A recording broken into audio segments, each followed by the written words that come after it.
నమస్కారాలు. వన మహోత్సవ కార్యక్రమాన్ని అందరూ సామాజిక బాధ్యతగా తీసుకొని మనస్ఫూర్తిగా అభ్యర్థిస్తున్నాను. పర్యావరణ సమతుల్యత కోసం పచ్చదనాన్ని పెంచాలి అనేది ఎన్డీఏ కూటమి ప్రభుత్వం లక్ష్యం.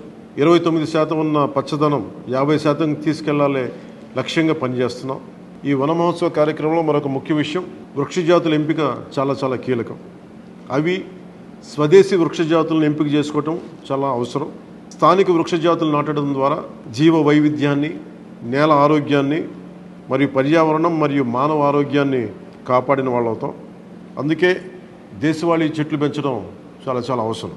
మన దేశ భూ వాతావరణ జీవ వైవిధ్యాన్ని ముప్పు కలిగించే అన్య దేశ జాతుల్ని నాటడం మనందరం మానుకోవాలి. చూడటానికి మొక్క ఆకర్షణీయంగా ఉంది, మొక్క నాటితే ఏపుగా పెరిగిపోతుంది, నిర్వహణ ఖర్చులు అని చెప్పి ఎవెన్యూ ప్లాంటేషన్ పేరు మీద గత దశాబ్ద కాలంలో అన్య దేశ వృక్ష జాతులైన కోనాకార్పస్, ఏడాకుల పాల, మడగాస్కర్ ఆల్మండ్, ఆస్ట్రేలియా తుమ్మ లాంటి వృక్ష జాతుల్ని విరివిగా నాటేశాం. వీటి మూలంగా పర్యావరణానికి ప్రయోజనం కంటే కూడా ఆరోగ్యం మీద, భూగర్భ జల సంపద మీద చాలా తీవ్ర ప్రభావం చూపుతూ ఉంది. అందరూ ఆ ప్రాంత జీవ వైవిధ్యాన్ని పెంపొందించే స్వదేశీ జాతులను మాత్రమే నాటాలి అనేది ఏ దేశపు వృక్ష శాస్త్రజ్ఞుల్ని అడిగినా చెప్పే మాట ఇది. కానీ ఆ వాస్తవాన్ని విస్మరించి విదేశీయ మొక్కల మోసుతో రాష్ట్రమంతటా కోనాకార్పస్తో నింపేశారు. కోనాకార్పస్ అసలు మొదట పరిచయం చేసిన అరబ్ దేశాలే దాన్ని నిషేధించినాయి. ఎందుకంటే దాని దుష్ప్రభావాలను గుర్తించిన వెంటనే నిషేధించారు, తీసేశారు. మన దేశంలో తెలంగాణ, గుజరాత్, కర్ణాటక, అస్సాం ప్రభుత్వాలు కూడా వీటిని నిషేధించినాయి.